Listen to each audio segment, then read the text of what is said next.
ஒரு மனிதர் சொல்றாரு இறைவன் கிடையாது.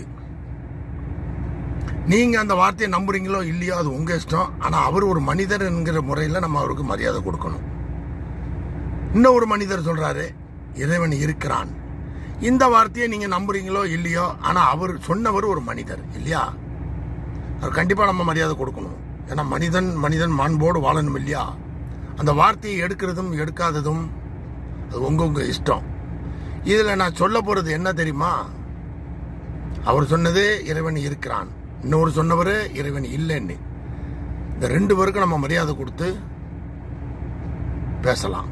அந்த வார்த்தையை எடுப்பதும் எடுக்காததும் உங்க இஷ்டம். ஆனா நான் தான் இறைவன் சொல்லிட்டு வர்றான் பாருங்க, தயவு செய்து இந்த மாதிரி ஆளை நம்பிராதீங்க.